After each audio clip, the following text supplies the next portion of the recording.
I guess my my spirit today has been full of um, thinking about in the context of what we're going through, Pastor Bob, right now, and what this world is really seeing. Other parts of our conversation touched upon with me and this gentleman touched upon, using Jesus's life as an example of how to really navigate through these times, because Jesus really, if you look at the stories, and I mean, I'm a lifelong Catholic, recovering, what do they call it, a recovering Catholic? That's what they say. And now that my eyes have been open to really what, and a lot comes with age, and you have to seek it yourself too. It doesn't come to you. You got to seek it.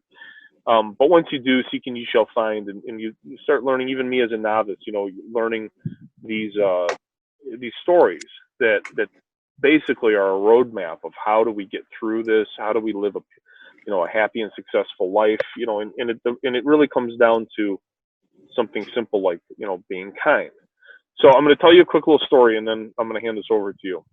Okay. So I recently had a CE class, a continuing education class, that is a requirement for one of the licenses that I hold. And so I'm in the class, and I'm raring to go. It was social interaction. It was fantastic. We were over Zoom, so it wasn't like we were, in person. So it was great. Everybody was, and boy, oh boy, was it come as you are. It was pretty wild. It was funny. There was 38, 39 people in the class.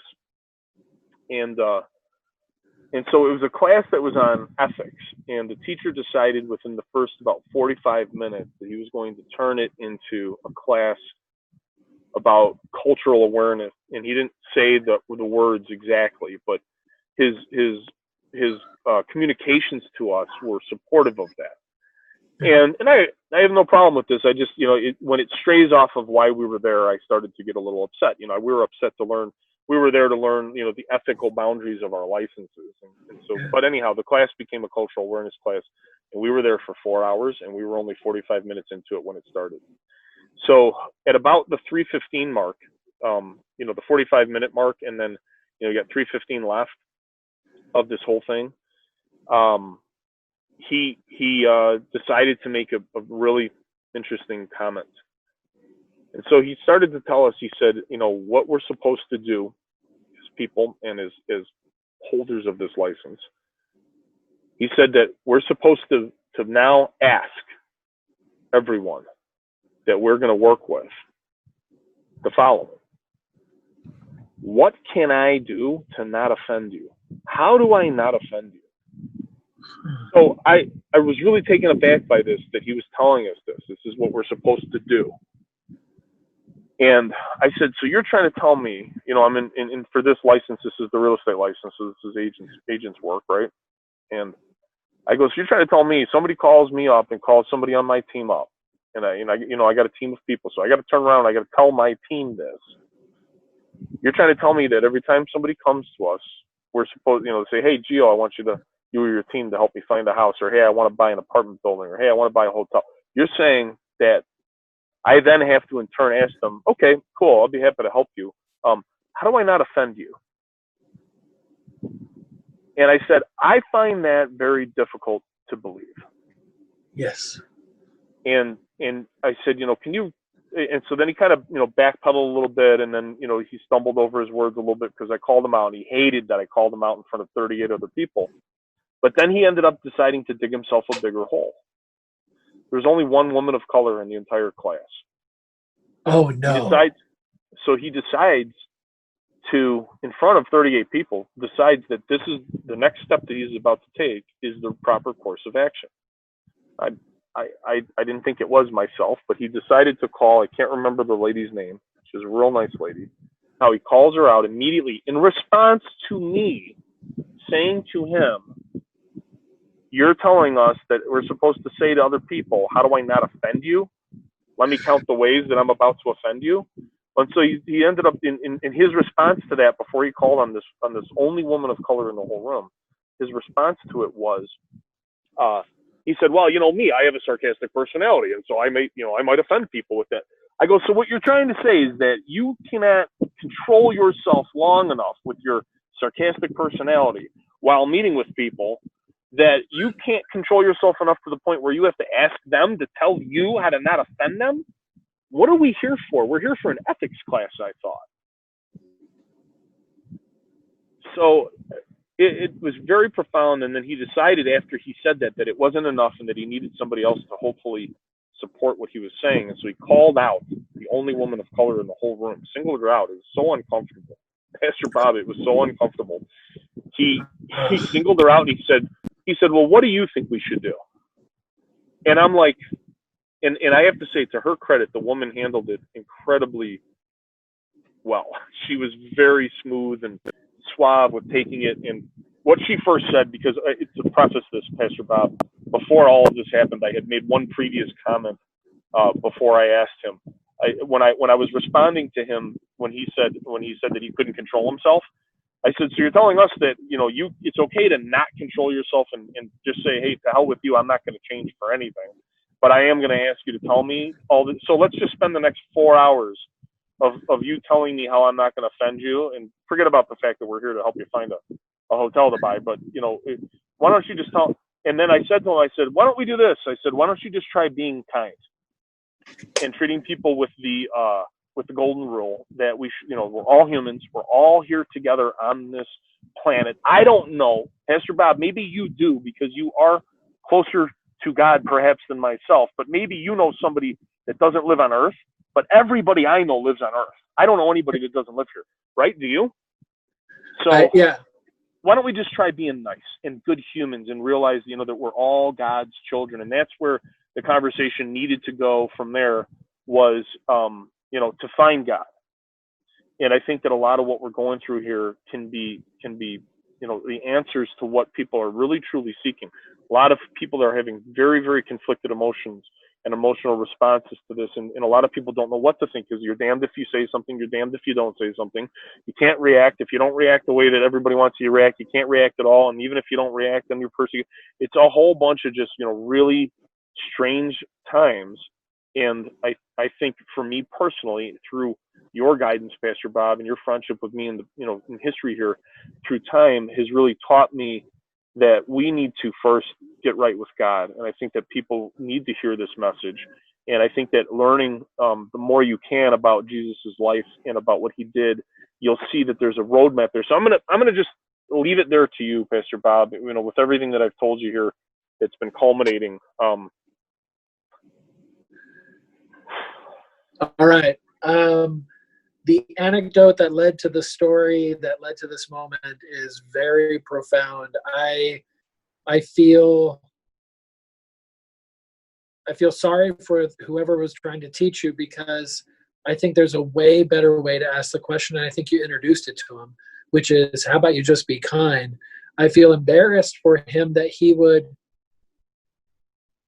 point out a person of color in the room as if he had that agreement. It's almost as if he thought he had the agreement before he spent it.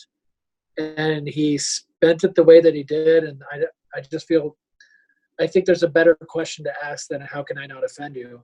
And I think it's how can I love you? How can I be kind to you? How can I serve you? I want to share with you a story. Are you ready? Yeah, I'm ready.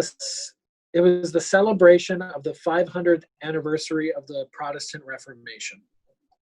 And it was in Wittenberg, Germany, where Martin Luther nailed the 95 Theses to start a fire that he had no idea how far it was going to burn, that would set the world free from superstition and tyranny and all kinds of things. It was incredible. It was a really big moment. And such a big moment, by the way, that Martin Luther King Jr., his father, actually changed his name to Martin Luther King Jr. Because he was so inspired by what Martin Luther did in order to raise people's awareness about who God is and his narrative and how people can be set free by truth. And so Martin Luther King Jr.'s name was changed because of this act that happened 500 years previous. And so I was there in Wittenberg, Germany for the 500th anniversary of the Reformation. And wow. I was stoked because I love that story. It's a great moment in history. But something really painful happened at that celebration. I was there the day before at Wittenberg, And all over the place in Germany, there's these plaques on the ground to commemorate the Holocaust, which is an excruciatingly painful event. And it's a moment that causes you pause. When you see these plaques on the ground or on the side of a building, it has people's names. It has names of real people who had suffered because of this horrible act of violence and racism. And it's just a very powerful moment. And they're all over the place. The day before I was there for the 500th anniversary of the Protestant Reformation, I had noticed these plaques on the ground. But there's this one spot in Wittenberg that's next to the city church. There's two big churches in town. One of them's the Castle Church and one of them's the city church. And Luther liked to be at the city church because it was a little more real. It was less gaudy. It was less showy. It was more earthy, more people. And on the side of that building, there is a plaque that is very anti-Semitic. And it's a part of German history because they have a long history of anti-Semitism. And I won't describe the plaque because, frankly, it's very offensive. But below that plaque is also one of these commemorations of the Holocaust. And there's a tree that's planted there in memory of the survivors of the Holocaust. And so it's this really weird moment when you're there in Germany where you have these two things right next to each other as if they were meant to cancel each other out. This was our past. This was part of our past. Let's move forward. And so the next day, the day when it's the big celebration of the 500th, there's tens of thousands of people on the streets. It's literally incredible. Wittenberg is still not a big town, right? And so this place is buzzing, and everybody's there to celebrate this great moment where Luther started an idea that would set the world free. And free because of what he found in God's word, following Jesus. And as I was walking around, I came by that part of the church, the backside of the church that leads over by a guy named Bugenhagen's house. It's kind of a fun name to say, Bugenhagen. It's kind of like, it sounds like a promise of ice cream to come, but it's not ice cream. And so as I'm walking by around the church, there is a man there who's holding up a cardboard sign that says in German, God still loves the Jews too. So it was very clear that he was a Jewish person. And it was very clear that he's literally standing at the spot where there's this anti-Semitic sign and there's this memory of the Holocaust. And he's standing there as almost a representative of a long story of pain. And so on this day of celebration and festivity, he's standing there inviting us into his pain. And it was the weirdest thing, Gio. I'll never forget it. It was as if he was a negatively charged particle. Everybody was around him. Nobody was touching him. It was the craziest thing. I bet if he moved, the crowd would have moved around him. It was completely insane. And so I couldn't think of any other thing to do than to split the atom. And so I walked straight up to him and I said, Wow. I just want you to know that I love you. It was a very profound moment. And he looked at me, and with the clearest English, I wasn't expecting, I was expecting German or something like that. And with the clearest English, he says, I love you too. It was a very powerful moment because you have these two stories. We're there to celebrate. Let's not forget the pain of the past. And everybody was just, that I saw for that moment, everybody wouldn't take the step towards him And I don't know why. I was actually in a worship service a little later on where people were actually talking about that guy. Mm. And some people were actually talking quite negatively, as if his presence and his sign was meant to kind of rub people's noses in it. They were being very ungenerous to them. And I went up to him and I said, we're about to worship Jesus, and I think Jesus would have wanted us to be very kind to him, in that moment, because, Jesus was Jewish too. So, Wow, how profound. yeah.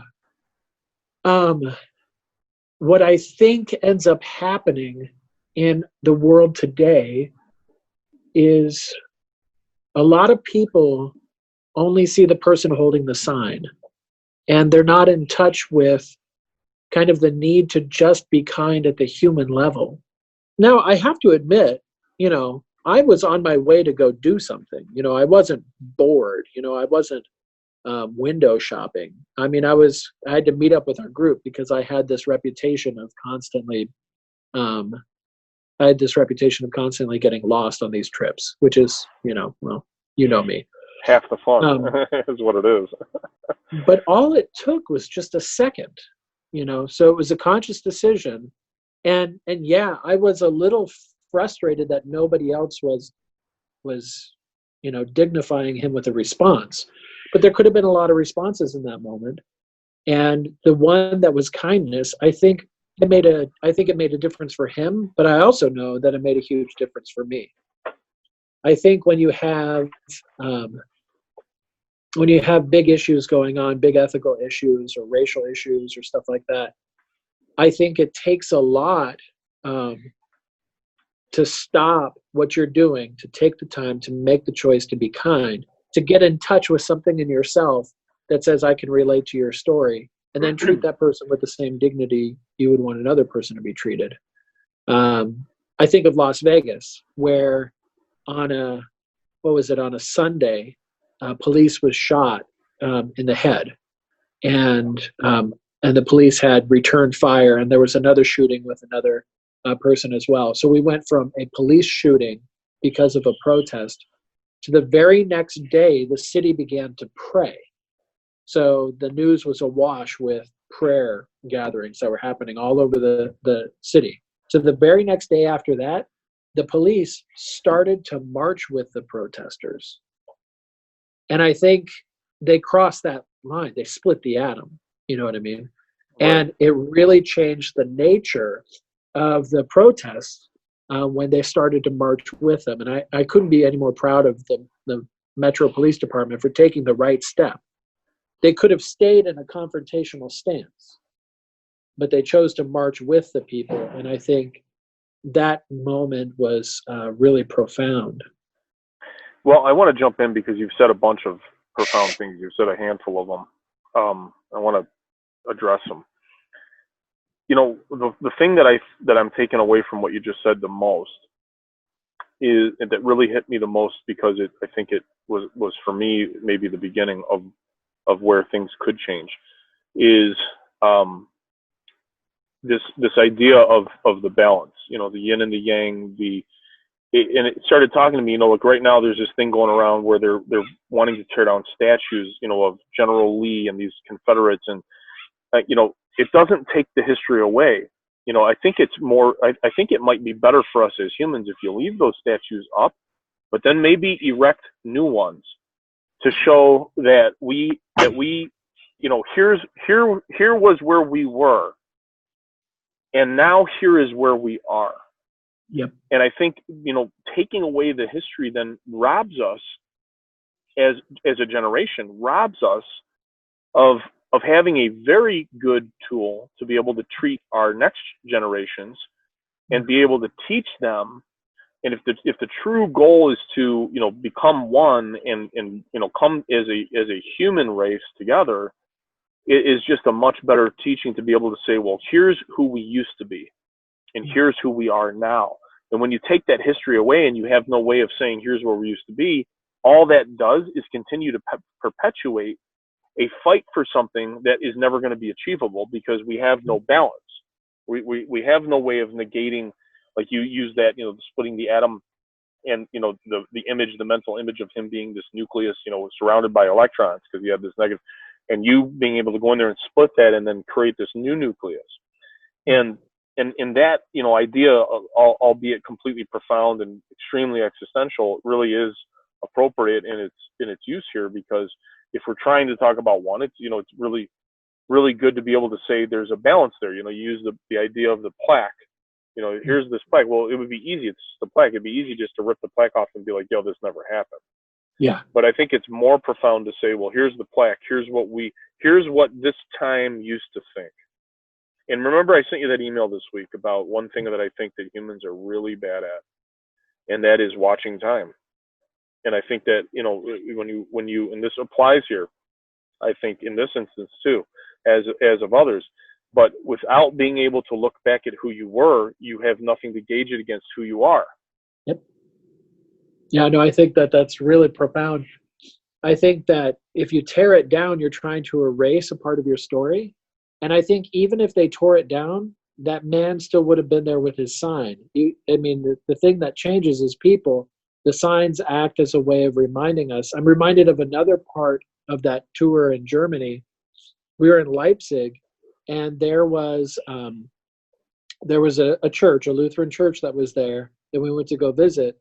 And it was really kind of nuts. On the ground, on the pavement all around, there was these little squares that would light up every now and again. Like not synchronously, but just like asynchronously. And they were different colors.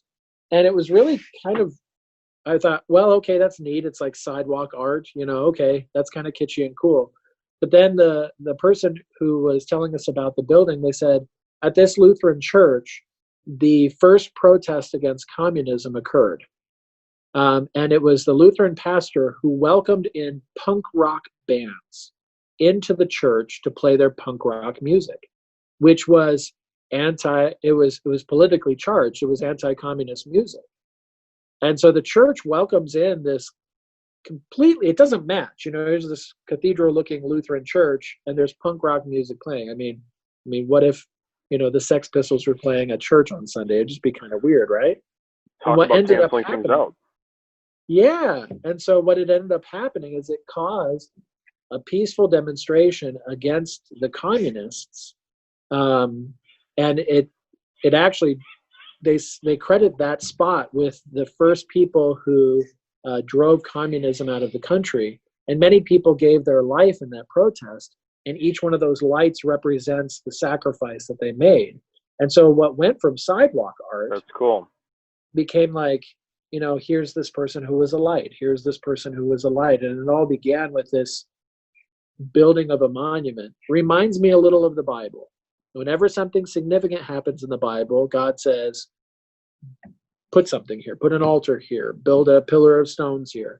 And in the book of Joshua, it's very instructive. He says, the reason why you're erecting these stones here in this pile is because whenever your kids walk by and they ask, why is there this big pile of stones? God says, tell them the story. Tell them the story. Does that make sense? I think it does. I think you could even dig in a little bit deeper if you wanted. I think the story that specifically in the book of Joshua is the story of a liberation of freedom from slavery and going back home, entering the promised land. And so for them, it was the fulfillment of a long journey of over 40 years and of over 600,000 people who were trying to make it home from slavery. And so the reason why they erected that pillar of stones is because people forget.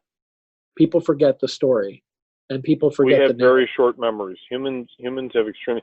That's exactly why we need to not tear down our history, but create new monuments of our new history. I think that's a really, really good one. But I also think that this, even though we already said it, but I'm going to say it again. I think this also speaks to the importance of learning these stories and really taking a keen eye to the Bible, especially the New Testament, Old Testament as well. There's tons and tons of examples of it, but then the New Testament shows how a human being, God in human form, was able to apply it and really work with it and make it something that's pragmatic and practical for everyday use. The way that you just explained it made sense, even though I've heard the story before. I never really thought of it like that. You're talking about people that were enslaved, quite a bunch of them too, right? How many did you say? Over 600,000? 600,000, yeah. So, I mean, that's an enormous amount of people for any time, especially if you're going to say back then. I think the world population was probably nowhere near what it is now. So 600,000 really is an enormous, population.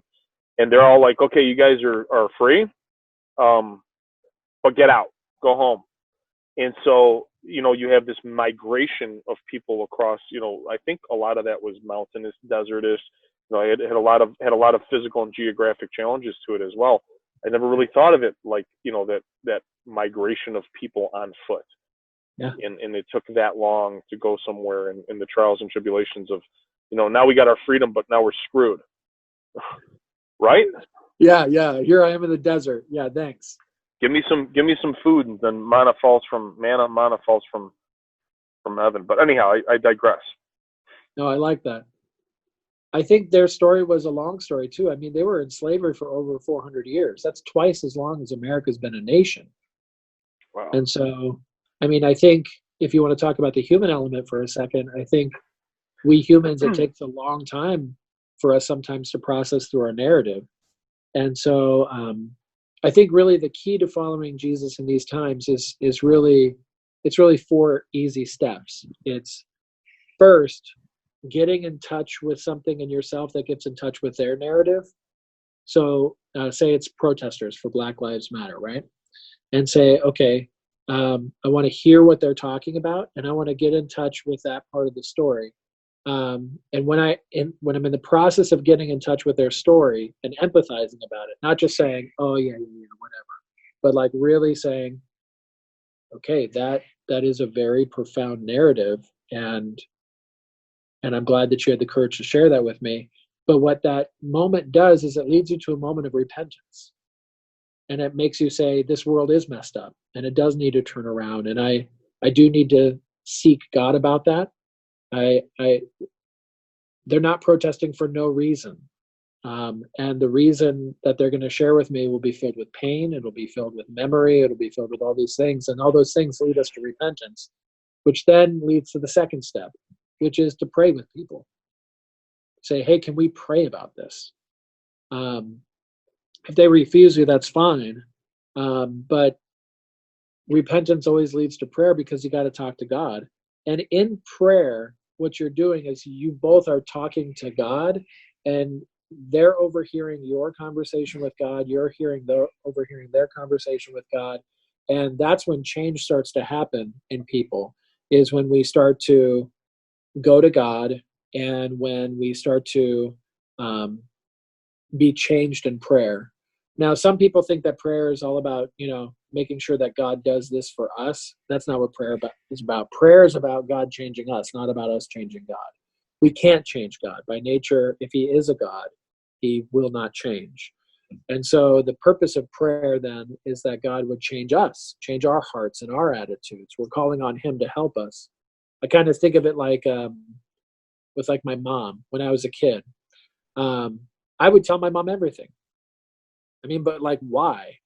It's not like I would tell her all about my problems with my friends. I mean, that makes no sense though. Why would I tell her she can't change my friends? You know what I mean? But the reason why I would tell my mom all these things is because who else could I go to ask for help and understanding what's going on and knowing which way I should go and dealing with it? You know what I mean? And so I never went to my mom to say, Mom, I need you to fix my friends. I'd tell her everything that's going on, and she would say, well, have you ever thought about this? Right. Or, I'm sorry that really hurt you. What a great analogy. What a great analogy. That's what prayer is with God. I mean, who else can we go to help with this situation but God? Right. You know?